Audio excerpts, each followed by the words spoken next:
अस्सलाम वालेकुम, बिस्मिल्लाहिर्रहमानिर्रहीम। उम्मीद करती हूँ कि आप सब इंशाल्लाह खैरियत से होंगे। हमारा आज का टॉपिक है types of accounts in Islamic bank, यानी इस्लामी बैंक में अकाउंट्स की इकसाम कितनी हैं। प्रीवियस लेक्चर में हमारा टॉपिक था इस्लामिक बैंक की इम्पोर्टेंस, नीड प्लस डेफिनेशन। तो जहाँ तक इस्लामिक बैंक में टाइप्स ऑफ अकाउंट का सवाल है तो वो 3 हैं। Number 1 current account, number 2 saving account और number 3 fix deposit account. Current account की जहाँ तक बात है तो ये अकाउंट की ऐसी किस्म है जिसमें कंपनियां, इदारे या फिर अफराद जो होते हैं वो बैंक में अपनी रकम जमा करवाते हैं।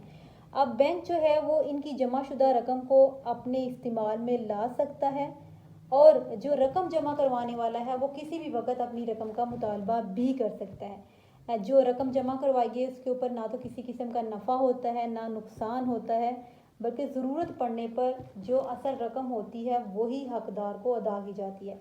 इस्लामी बैंकों में भी इसकी यही सूरत है और गैर इस्लामी बैंकों में भी ये इसी सूरत में जो है वो राइज है। अकाउंट की जो दूसरी किस्म है वो है सेविंग अकाउंट। सेविंग अकाउंट में क्या होता है कि बैंक में कोई भी इंसान अपनी रकम जो है वो बचत के लिए जमा करवाता है, लेकिन उसके ऊपर किसी किस्म का मुनाफा जो है वो हासिल नहीं करता है। अब बैंक क्योंकि इनकी रकम की हिफाजत करता है तो फिर इस रकम की हिफाजत करने के लिए बैंक जो है वो उजरत लेता है, लेकिन बैंक जो है वो रकम की अदायगी जो है वो बैंक के ऊपर जो है वो लाजमी होती है। तो इस्लामी बैंकों में भी और गैर इस्लामी बैंकों में भी ये इसी सूरत में जो है वो राइज है। अकाउंट्स की जो तीसरी किस्म है वो है फिक्स डिपॉजिट अकाउंट। इस किस्म में ये होता है कि जो जमा कराई गई रकम होती है उस पर मुनाफा हासिल किया जाता है।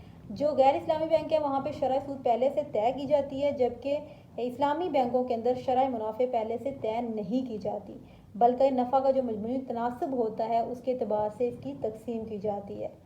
तो ये जो अकाउंट्स की 3 किस्में हैं इनके हवाले से हम फ़िकी जो है वो आरा को देखें तो इसके बारे में जो है वो फ़िकी हैसियत इनकी जो है वो यूँ बयान की गई है कि करंट अकाउंट जो है वो कर्ज़ हसना और इंदत तलब काबिल अदायगी के ज़ुमरे में है।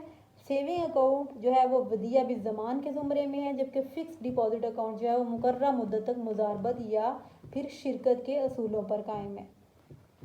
इसके अलावा हम ये भी देखते हैं कि बैंक से जो है वो मुख्तलिफ कार्ड भी जारी होते हैं। तो बैंक जो मुख्तलिफ कार्ड जारी करता है इनकी हैसियत जो होती है वो एक मोतबर दस्तावेज़ की होती है। ये बैंक कार्ड उन्हीं अफराद को देता है जिनके बैंक के अंदर अकाउंट होते हैं।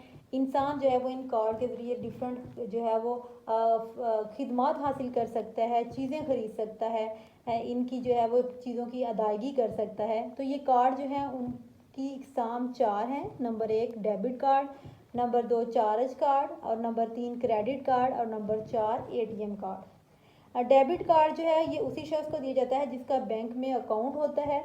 अब इसके ज़रिए इंसान वही रकम निकाल सकता है जो कि उसकी बैंक में मौजूद होती है। इसके ज़रिए इंसान जो है वो अपना सामान खरीद सकता है, नकद रकम जो है वो निकाल सकता है, होटल में रहाइश रख सकता है, हवाई जहाज़ में सफ़र की सहूलत, कोई भी काम इंसान जो है वो इसके ज़रिए ले सकता है। और फिर बैंक जो क्या करता है कि जो भी वो रकम इंसान जो है वो अपने ज़ेर इस्तेमाल लाता है तो उसको बैंक जो है वो उसके अकाउंट से रिसीव कर लेता है। चार्ज कार्ड का जहाँ तक सवाल है तो चार्ज कार्ड मुख्तलिफ मुल्कों में अभी तक जो है वो इतना कॉमन नहीं है। बैंक ये कार्ड भी उसी को जारी करता है जिसका बैंक में अकाउंट होता है। अब इस कार्ड के ज़रिए क्या होता है कि इंसान जो है वो उसकी बैंक में रकम चाहे हो या ना हो वो उससे इस्तेफादा जो है वो कर लेता है। अगर रकम होती है तो ठीक है, अगर नहीं होती फिर भी वो उससे मुख्तलिफ चीज़ें जो है वो ख़रीद लेता है उस कार्ड के ज़रिए।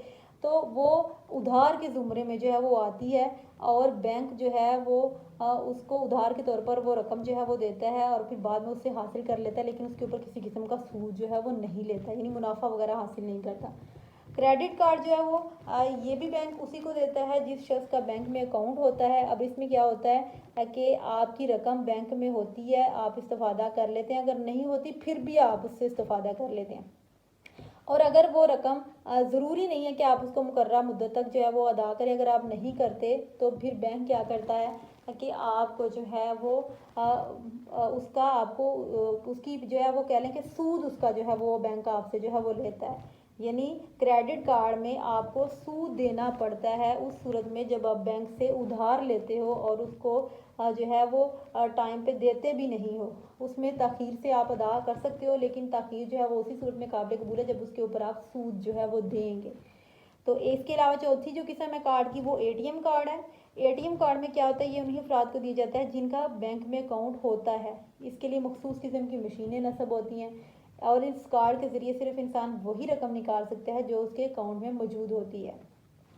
اب کارڈ کے حوالے سے ہم دیکھیں کہ شرعی حکم جو ہے وہ کیا ہیں، تو جہاں تک جو کارڈز کا سوال ہے تو بینک جو اپنے جو ہے وہ صارفین کو کارڈ ایشو کرتا ہے ان میں ڈیبٹ کارڈ کا استعمال جو ہے وہ علماء کہتے ہیں ٹھیک ہے، کیونکہ اس میں انسان اپنی رقم سے استفادہ کرتا ہے۔ چارج کارڈ کے استعمال میں بھی کوئی شرعی عذر نہیں ہے، کیونکہ اس میں بلا سود جو ہے وہ ادھار کا معاملہ ہے۔ اے ٹی ایم کارڈ میں بھی کوئی ایشو نہیں ہے، جبکہ کریڈٹ کارڈ میں مسئلہ یہ ہے کہ کریڈٹ کارڈ میں جو ہے وہ اس کی شرعی حیثیت پہلے متعین کر لینی چاہیے۔ نمبر ایک، یعنی کہ اگر خریدنا ہی ہے، وہ کریڈٹ کارڈ لینا ہی ہے تو صرف اس کو خریداری کے لیے لیا جائے، یا پھر یہ ارادہ ہو کہ سود کی جو ادائیگی ہے اس کی نوبت ہی نہیں آئے گی، ورنہ بصورت دیگر سود کی ادائیگی کے لیے اس کو نہیں لے سکتے ہیں۔